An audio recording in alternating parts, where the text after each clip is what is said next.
So हे guys, आज पण आपला झाला तिरंगावर प्रॉफिट म्हणून सकाळ सकाळ आपण निघलो झुडिओला. पहिले तर पनवेलला गेलतो, मग आपण आलो कलंबोलीच्या झुडिओला. आतमध्ये गेलो, पहिलीकडे बघितलं पण आपल्याला काय पाहिजे तो भेटला नाही. पण पोरे भेटला. पाहायचा काय विषय काय माहित, काय एवढा वाकून बघतोय. वाईट तोंड आपण करून गेलो मग कारगरच्या झुडिओला. इकडून तिकडून टन नुसतं. बाकी पावसाने मस्त आपल्याला साथ दिली, ती त्यात काही विषयच नाही. गांधीजीचं 3 माकडे इकडे काय करते. सिग्नलवर पोलीस होतं म्हणून बायला पाठवलं आपण पुढे चालत, विषय नको. बाय काय बोलतोय.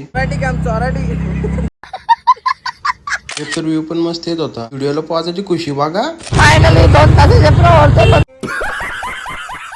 आतमध्ये घुसून डायरेक्ट शोधाची सुरुवात. टाइमपासच नको ना आपल्याला. फायनली एक स्लाइड, एक कार्गो पॅन्ट, 2 टी-शर्ट घेतल्या. असे बघा शूज काय पेंटिंग करताना घातलेले. आपण गेलो काउंटरवर पेमेंट करून आपण गेलो आपल्या बेब्स जवळ. की मध्ये कशी टाकली अगदाशी. पण मंदिरात जाता जाता आपल्या बायला पण प्रिडिक्शन शिकवली. बाय पण आपलं करते फुल प्रॉफिट. आवडले का नाही सांगा मग कमेंट.